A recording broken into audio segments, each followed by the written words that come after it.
Hi everyone, this is Sonika. Welcome to my channel. Today's topic is fabric rendering. Fabric rendering అంటే ఏం లేదండి, మన ఒక ఫ్యాబ్రిక్ని అంటే ఒక క్లాత్ని ఆర్ట్ మీడియా ద్వారా అంటే పెన్సిల్స్ కానీ స్కెచెస్ కానీ యూజ్ చేసి పేపర్ మీద చూపించడమే. అది ఎలాగో చూసేద్దామా? ఫస్ట్ నేను ఇక్కడ జూట్ ఫ్యాబ్రిక్ అనేది డ్రా చేసి చూపిస్తాను. నేను ఇక్కడ పెన్సిల్ అండ్ స్కేల్ యూజ్ చేసి ఒక స్క్వేర్ బాక్స్ డ్రా చేసుకున్నానండి.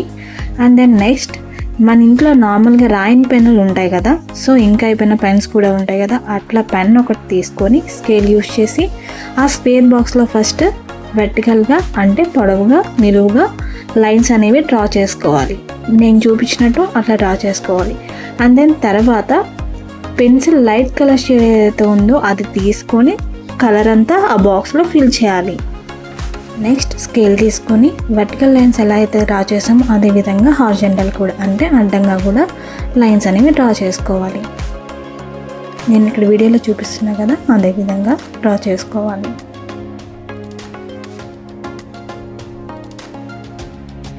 నెక్స్ట్ డార్క్ కలర్ పెన్సిల్ తీసుకుని బాక్స్ మొత్తం వన్స్ ఫిల్ చేయాలి.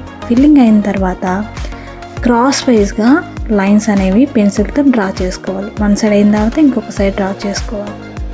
ఇంతేనండి, జూట్ ఫ్యాబ్రిక్ రెండరింగ్ అయిపోయింది కదా. నెక్స్ట్ సిల్క్ ఫ్యాబ్రిక్ రెండరింగ్ చూసేద్దాం.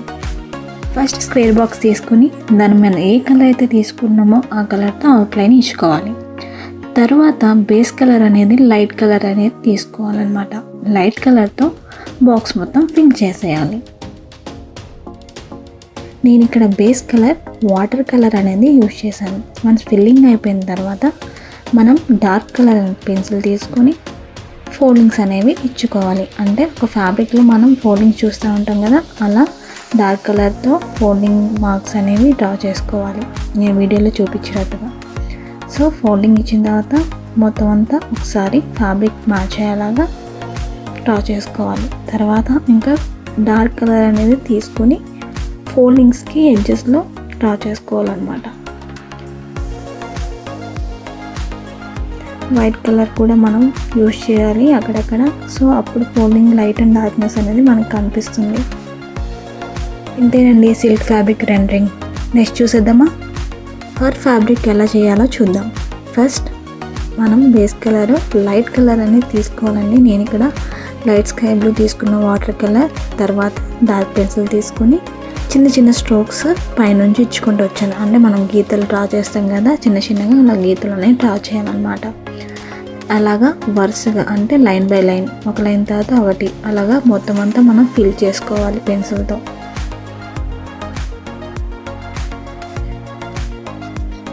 వన్స్ మొత్తం కంప్లీట్ అయిన తర్వాత దానికన్నా కొంచెం డార్క్ కలర్ మనం తీసుకొని దాని మీద మళ్ళీ ఇంకొక లేయర్ డ్రా చేసుకోవాలి. సో దీనివల్ల ఏంటంటే ఆ ఫ్యాబ్రిక్ రెండింగ్ అనేది బాగా కనిపిస్తుంది మనకి. ఇంతేనండి, చాలా సింపుల్గా ఉంది కదా. This is the for fabric అన్నమాట. నెక్స్ట్ ఎంబోస్డ్ ఫ్యాబ్రిక్ చూద్దాం. అది ఎలాగో చూసేద్దాం రండి. ఫస్ట్ మనం స్క్వేర్ బాక్స్లో గ్లూ ఉంటుంది కదండి, గమ్ ఒకటి తీసుకొని మీకు నచ్చిన, నేను ఇక్కడ ర్యాండమ్గా డ్రా చేశాను, మీకు నచ్చిన డిజైన్ ఏదైనా గ్లూ గమ్తో వేయాలి ఫస్ట్. తర్వాత అది డ్రై అవ్వాలి, అంటే ఎండిపోయిన తర్వాత మీరు కలర్ తీసుకొని, నేను ఇక్కడ వాటర్ కలర్ యూస్ చేశానండి, కలర్ తీసుకొని జస్ట్ బాక్స్ అనేది మనం ఫిల్ చేసుకుంటే మనకి ఆ ఎంబోస్డ్ ఫ్యాబ్రిక్ ఎఫెక్ట్ అనేది వచ్చేస్తుంది. చాలా సింపుల్గా ఉంది కదా. ఇంతేనండి. నెక్స్ట్ డెనిమ్ ఫ్యాబ్రిక్ ఎలాగో చూసేద్దాం రండి.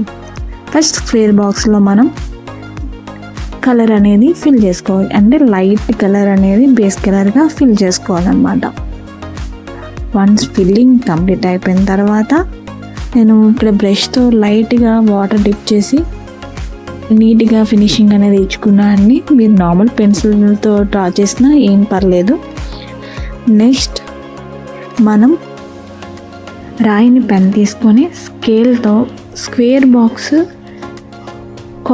కార్నర్ నుంచి అంటే డయాగోనల్ లైన్స్ అనేవి వన్ సైడ్ నుంచి డ్రా చేసుకోవాలన్నమాట. నేను వీడియోలో చూపిస్తున్నాను కదా, అదేవిధంగా ఈ కార్నర్ నుంచి ఆ కార్నర్కి డయాగోనల్గా డ్రా చేసుకోవాలి. అదేవిధంగా ఇంకొక సైడ్ కూడా లైన్స్ అనేవి డయాగోనల్గా డ్రా చేసుకోవాలి. లైన్స్ డ్రాయింగ్ అయిన తర్వాత మనం డార్క్ పెన్సిల్ తీసుకొని ఫిల్లింగ్ అనేది ఇవ్వాలి. సో మీకు అప్పుడు డెనిమ్ టెక్స్చర్ అనేది కనిపిస్తుంది. సో దాంట్లోనే కొంచెం డార్క్ షేడ్, లైట్ షేడ్ తీసుకొని మనం లైట్ అండ్ డార్క్ ఎఫెక్ట్ అనేది ఇవ్వాలి. అంతేనండి denim fabric. Next fabric trending ఏంటో చూసేద్దాం రండి. ఇక్కడ లేస్ ఫ్యాబ్రిక్ అనేది ఎలా డ్రా చేయాలో చూద్దాం. ఫస్ట్ మనం బేస్ కలర్ అనేది water colour, light colour draw చేశానండి ఇక్కడ నేను. సో నేను బ్లాక్ కలర్ తీసుకున్నాను. తర్వాత మనం పెన్సిల్ తీసుకొని ఆ లేస్ ఎఫెక్ట్ రావడానికి హనీ కోమ్ ఉంటుంది కదా, మనం తేనె పట్టులు చూస్తూ ఉంటాం కదా, సో ఏ షేప్లో ఉంటుంది అదేవిధంగా చిన్నగా మొత్తం ఫిల్ చేసుకుంటూ దాంట్లో లేస్ ఫ్యాబ్రిక్ మీరు చూసి ఉంటారు కదా, ఏ డిజైన్ అయితే కావాలో నేను ర్యాండమ్గా డ్రా చేశాను. సో డిజైన్ అనేది డ్రా చేసుకొని ఆ డిజైన్ మధ్యలో ఆ హనీ కోమ్ ఎఫెక్ట్ అనేది మనం డ్రా చేసుకోవాలి. సో లేస్ ఎఫెక్ట్ అనేది మీకు కనిపిస్తుంది. సో నేను చేస్తున్నాను కదా అదేవిధంగా ఫస్ట్ ఇక్కడ నేను డిజైన్ అనేది డ్రా చేసేసుకున్నానండి. ఫస్ట్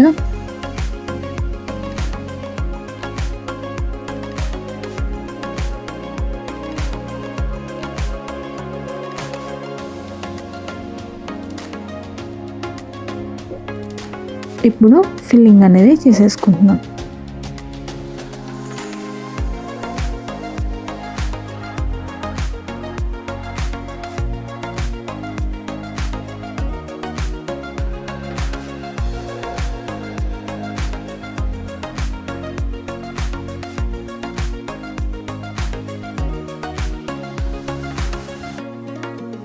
ఇలా ఓవరాల్గా మనం ఫ్యాబ్రిక్ రెండరింగ్ అనేది చేస్తామన్నమాట.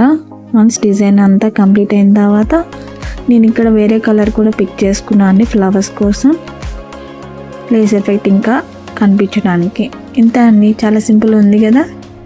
ఇప్పుడు అన్ని ఎఫెక్ట్స్ అనేవి ఒకసారి మీరు చూడవచ్చు. First one jute effect, fur fabric, denim, lace, silk and embossed fabric. చాలా సింపుల్గా ఉన్నాయి కదా. సో మీరు కూడా ట్రై చేసేయండి, చాలా ఈజీగా నేర్చుకోవచ్చు. సో ఈ వీడియో కనుక మీకు నచ్చుంటే తప్పకుండా లైక్ చేయండి, షేర్ చేయండి అండ్ సబ్స్క్రైబ్ చేయండి. Thank you for watching.